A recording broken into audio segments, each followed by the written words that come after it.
Good morning, students. I welcome you in my online class. Today is third part of this topic, this chapter. In previous class, we studied about heterotrophic mode of nutrition. In heterotrophic mode of nutrition, we studied about parasites and insectivorous plants. In parasite, we learn about the parasite. Today I am again repeating about the parasite. Parasite are those organisms or plants which live in other plants or organisms. Parasite क्या होते हैं? ऐसे जीव होते हैं या कोई पौधे होते हैं जो किसी दूसरे जीव या पौधे पे रहते हैं. They take food and water from the host. जो जिसके ऊपर रहते हैं वो होस्ट प्लांट कहलाते हैं. जो पैरासाइट्स होते हैं जो होस्ट प्लांट के ऊपर ये रहते हैं या अंदर रहते हैं, they take food and water from the host. Host plant से फूड और वाटर लेते हैं. In return they give nothing. जो पैरासाइट है वो होस्ट प्लांट को कुछ भी नहीं देता है. Only harm the host plant. केवल नुकसान पहुंचाता है. इस प्रकार के जो पौधे होते हैं उनको हम पैरासाइट कहते हैं. एक एग्जाम्पल दे रखा है बुक में अच्छा सा, अमरबेल. उसका फिगर दे रखा है 1.5. कस्कूटा अमरबेल is an example of a parasite. ये बहुत अच्छा एग्जाम्पल है. ये कहीं आपको जंगल में या किधर मिल सकता है. किसी पेड़ पे ये अमरबेल होता है. ये एक बेल जैसी बेल होती है जिसके पत्ते वगैरह होता नहीं है, बिल्कुल ग्रीन कलर का होता नहीं, पीला जैसा रंग होता है. जिस पेड़ पे ये चढ़ जाता है तो उस डायरेक्ट पेड़ों की तनों से या टहनियों से, पत्तों से ये फूड और वाटर ले लेता है. पौधे का ग्रोथ और डेवलपमेंट रुक जाता है. ये ऊपर अपना जाल बिछा देता है. ये खुद डेवलप होता है. फूड और वाटर ज़्यादा एब्जॉर्ब करने की वजह से जो प्लांट होता है वो ग्रोथ नहीं कर पाता है. ये हमने एग्जाम्पल पढ़ा था. इसके बाद हमने नेक्स्ट टॉपिक पढ़ा था insectivorous plant. There are some kind of plant. ऐसे कुछ पौधे होते हैं जिनका न्यूट्रिशन केवल पूरा नहीं हो पाता है. किसी प्लांट से या कोई दूसरे के तरीके से उनका न्यूट्रिशन पूरा नहीं हो पाता. उनमें न्यूट्रिशन की कमी रहती है. वो अपनी न्यूट्रिशन की कमी एनिमल को एब्जॉर्ब करके कंप्लीट करते हैं, जानवरों से प्राप्त करते हैं. वो छोटे मोटे कीड़े मकोड़े होते हैं, उनको मारकर उनको डाइजेस्ट करके अपने न्यूट्रिशन की पूर्ति करते हैं. ऐसे जो प्लांट्स होते हैं उनको हम इंसेक्टिवोरस प्लांट्स कहते हैं. इसमें हमने एक एग्जांपल पढ़ा था पीचर प्लांट. पीचर प्लांट क्या करता है? अपनी जो लीव्स होती है उसको इस प्रकार से मॉडिफाई कर लेता है. कप शेप बन जाता है. कप शेप बन जाता है, एक पीचर जैसा बन जाता है. और जो आगे वाला जो लीव्स का पार्ट होता है उस पर ढक्कन जैसा बन जाता है, मॉडिफाई हो गए. बड़ा अट्रैक्टिव होता है. जो इंसेक्ट होता है ढक्कन लीड ओपन रहता है. इंसेक्ट होते हैं जो अट्रैक्ट होते हैं उसके अंदर चले जाते हैं. बहुत सारे इंसेक्ट अंदर चले जाते हैं तो वो लीड हो जाता है बंद.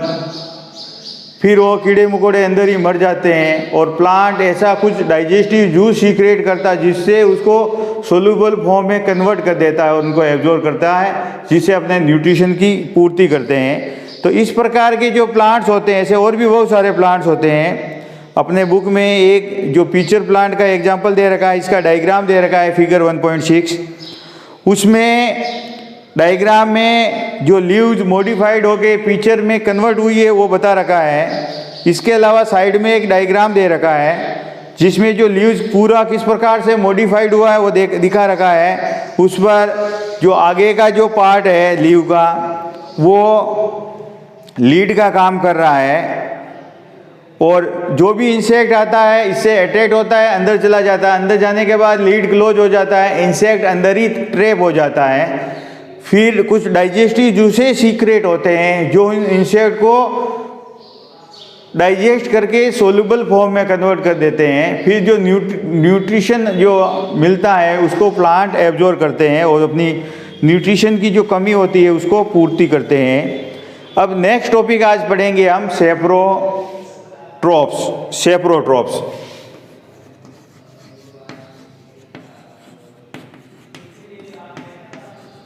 अब कुछ पेड़ प्लांट्स ऐसे होते हैं, आपने देखा होगा बारिश के समय मशरूम उगते हैं, बहुत सारे कोई मैदान होता है या कोई ऐसी लकड़ी वगैरह कोई सड़े गले पदार्थ होते हैं, उनमें मशरूम उगते हैं। क्या आप जानते हैं, do you know what are mushrooms? Mushrooms are saprotrophs. Saprotrophs किसको कहते हैं? ऐसे ऑर्गेनिज्म में जो सड़े गले पदार्थों को खाकर सोलुबल फॉर्म में कन्वर्ट कर देते हैं, सिंपल फॉर्म में कन्वर्ट कर देते हैं। ऐसे प्लांट्स को या ऑर्गेनिज्म को सेप्रोट्रोप कहते हैं।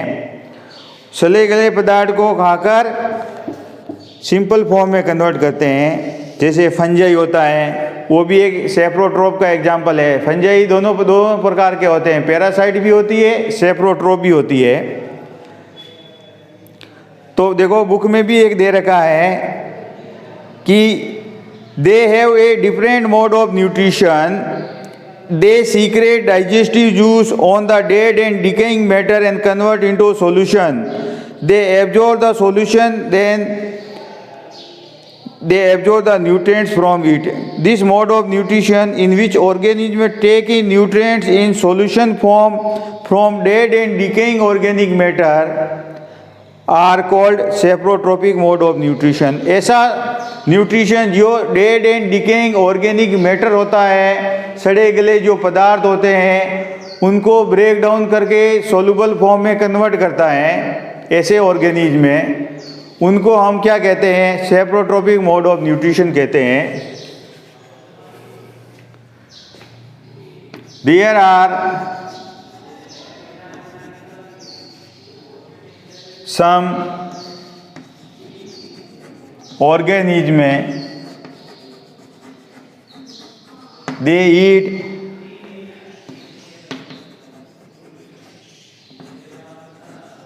Dead and decaying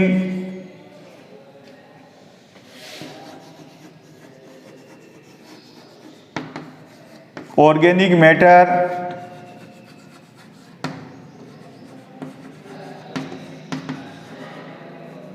dead and decaying organic matter and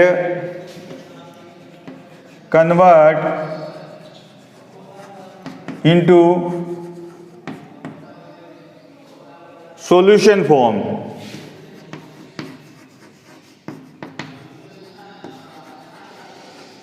Then they absorb the solution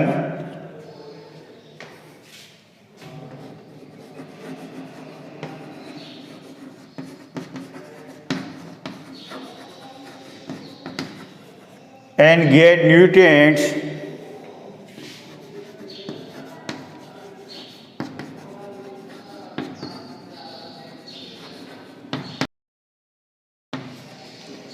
such kind of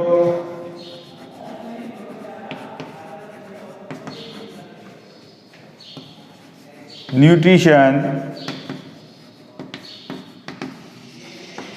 is called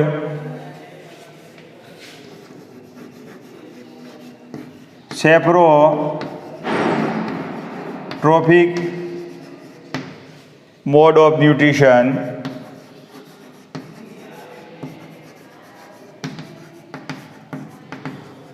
And such organisms are called saprotrophs. Such organisms are called saprotrophs. Example है fungi, ETC। ये हमारा सेप्रोट्रोप हो जाता है। अब जो relationship की बात करते हैं, हमने पढ़ा पैरासाइट में कि ऐसे जो प्लांट्स या ऑर्गेनिज्म जो किसी दूसरे प्लांट या ऑर्गेनिज्म के ऊपर या अंदर रहते हैं और वहाँ से फूड और वाटर एब्जॉर्ब करते हैं, लेकिन इन return they give nothing, only harm the plant. लेकिन देयर आर सम एनिमल्स और माई ऑर्गेनिज्म में, they live on other plants और ऑर्गेनिज्म में in a symbiosis relationship. Symbiosis relationship means they take food and water from the host, but in return they give they provide some nutrient to the host plant. So they both are benefited to each other. ऐसे कुछ plants और animals होते हैं जो किसी दूसरे जीव plants के ऊपर रहते हैं, वो प्लांट्स भी होस्ट प्लांट से ही फूड और वाटर लेते हैं, लेकिन बदले में कुछ देते हैं जिससे जो होस्ट प्लांट है उसको ही फायदा पहुंच जाता है। हमने पढ़ा था कि ऐसे कुछ बैक्टीरिया होते हैं जो एटमॉस्फेरिक नाइट्रोजन को एब्जॉर्ब करते हैं और नाइट्रोजनस कंपाउंड में कन्वर्ट कर देते हैं। जब वो जो ऑर्गेनिज्म है, वो जो बैक्टीरिया है, जब मर जाता है तो जो बैक्टीरिया जो एटमॉस्फेयर से जो नाइट्रोजन को एब्जॉर्ब करता है उसको नाइट्रोजनस कंपाउंड में कन्वर्ट करते हैं। That nitrogenous compound is a soluble form when the bacteria dies. The nitrogenous compound is absorbed by the plant because the bacteria lives in on the roots of the plant. So when the bacteria dies, the plant absorbs nitrogenous compound from those plants. In this way, both plant and that bacteria are benefited to each other. Such kind of relationship is called symbiotic relationship. Definition is given: some organisms live together and share shelter and nutrients. कुछ organism में साथ साथ रहते हैं, एक दूसरे के साथ शेयरिंग करते हैं न्यूट्रिएंट्स की और शेल्टर की, रहने की। न्यूट्रिएंट्स का मतलब फूड एंड वाटर, और जहाँ रहते हैं उस जो प्लेस होती है उसको शेल्टर कहते हैं। एग्जाम्पल गिवन है: certain fungi live in the roots of tree. कुछ फंजाई होती जो पेड़ों की जड़ों में रहते हैं। The tree provide nutrient to the fungus and in return receive help from it to take up water and nutrients from the soil. कुछ प्लांट्स ऐसे होते हैं जिसके रूट्स में फंगस रहते हैं। वो फंगस फूड और वाटर तो प्लांट्स की जड़ों से लेता है, फूड लेता है, और ये मिनरल्स और वाटर प्रोवाइड करता है प्लांट को।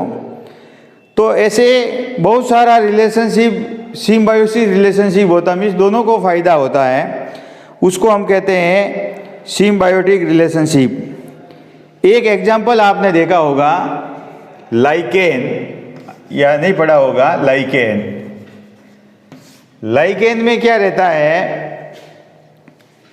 एक तो एल्गे होता है, एक होता है फंगस, दोनों साथ साथ रहते हैं। N algae